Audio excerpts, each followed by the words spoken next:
Bing bong. All right, so we are back, and I don't know if there's a better way to start a Saturday video than to tell you guys Bryce Hall, Mr. Muscle Mullet Man himself, is back in a boxing ring. If you guys remember, the last time we saw Bryce, he was in a backyard somewhere trying to knock out an untrained YouTuber and actually got tuned up a bit by the guy that didn't know how to throw a punch. But surely, the next time he gets in with a random person that can't box, it won't happen again. But he was wrong.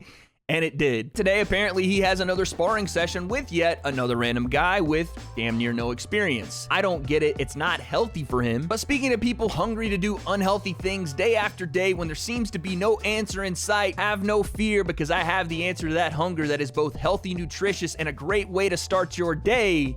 Thank you to today's sponsor for the video, Magic Spoon. Guys, don't you get tired of just rolling out of bed in the morning, same thing every single day, fumbling through the pantry, trying to find something that you don't really like, that doesn't taste good and offers you no nutritional value? Well, Magic Spoon is not that. We're talking 0 grams of sugar, 13 to 14 grams of protein, and only 4 net carbs to start your day. And I know your question, Wade, you said this was healthy. How so? Well, it's keto friendly, it's grain free, it's gluten free, it's soy free, it's lame free, because not only is it healthy, but each bite takes you back to those flavors you love. Me being a sweet tooth, I love the cocoa flavor from Magic Spoon, and I don't have to deal with all of the junk that comes with the high sugar. So guys, right now, Magic Spoon is having their best offer yet for Black Friday, and if you click the link below, you can get 20% off using the code WADEBF. And Magic Spoon is now shipping to Canada and the UK, so all my international people, jump on this deal. That's once again magicspoon.com/WadeBF for 20% off. Thank you to Magic Spoon for sponsoring this video. And guys, if you want a healthy alternative that tastes great to start your day, to keep you active, maybe even a little midnight snack, choose Magic Spoon and use code WADEBF. The definition of insanity is continuing to do the same thing, expecting different results, and Bryce Hall embodies every single word of that sentence. So, will he do any better in this spar? The breakdown. Let's go. We have Barstool Sports. Apparently went to Hollywood. I don't know why, but we got Marty Mush. I know these characters somewhat. I don't know who this guy is. My man's got a fresh line with the beard, and look at that fade. Low-key kind of jealous. My shit's scruffy right now. But anyway, we are back in the lingerie-style boxing gym, which, again, in my opinion, looks like it's housed directly next to a broken-down strip club. This is the primary gym of use for Bryce Hall, and I think Taylor Holder as well. So we're back in the fold, right where it all started. I mean, I'm down to work with you. I'm down to go in there and work. You know what I will say about Bryce? Even though he tried to knock out an untrained YouTuber in his backyard, and that's bullshit, it doesn't seem like he's a terrible dude. Like, even him just saying, all right, cool, I'll go in and work with this guy, as, you know, a big personality that doesn't necessarily have to do that, it's not a bad look for the guy. You got any questions for Bryce since he's Yeah, dude, since I'm a pro, the only pointer is just don't get hit in the face. It doesn't feel good. I love that Bryce gives the advice to not get hit in the face. It's good advice, fair play, but it's almost exclusively what Bryce is the most talented at in the boxing ring, is getting hit in the fucking face. All right, so Taylor was actually in the gym today. Looks like he's been training a little bit too, got a sweat on. I wonder if Taylor Holder's gonna be boxing anytime soon. Bryce, again, I don't know this guy's name. We'll just call him Gas Man. Let's see if Bryce has gotten any better. Okay, immediately Bryce swings and misses on a looping left hook. And it's just Bryce's inability to manage range and throw a technical shot that doesn't have this guy getting hit dead in the temple. Oh, shit. Oh, my God. Please not again. Please not again, Bryce. Shot to the body. Boom. Big time jab as well. Good Lord. All right, he covers up. Shot to the body. But you guys see, right? Bryce, when he... Oh, that was a nice uppercut. Bryce, even the shot to the body, he reacts to everything. He tries to shorten this distance, not by tightening his abs and slightly kind of crunching down. Instead, he takes his entire body, head and everything, straight down. He sees nothing here. These are the same massive reactions that Bryce has continued to give to feints and other shots. Oh, that's a nice uppercut, though. They're laughing, but this guy's getting the better of Bryce.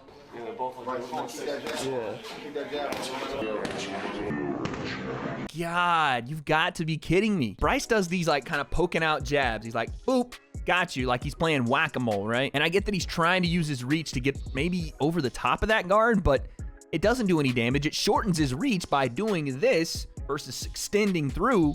And again, we see him eat a big-time jab down the pipe because he lands this next one, right? He lands flush. But the gas man eats that shit and tags Bryce. Ting! And if you don't believe me, you can ask his girl.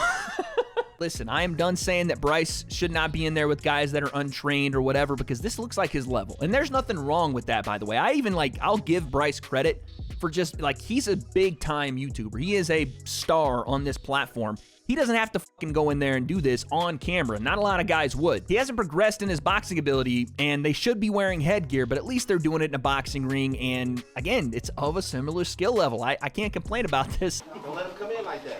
Don't let him come in like that. Yeah, it's tough. Bryce is still struggling with the same stuff. Like here, body shot. Look at this kind of, I don't know what this is. It's like he's doing physical therapy on his elbow, the way everything just moves from the elbow to the fist. There's no shoulder rotation. It's just boom, boom, right? And because of that, these little short shots he's throwing, they don't really have any effect. Jab again. Don't let him come in.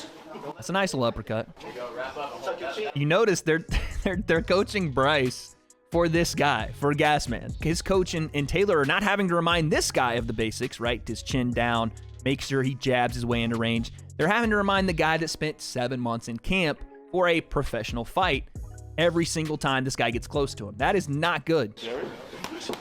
Little right hand. Dang! Watch it. Set up, jab to the body. That one even lands.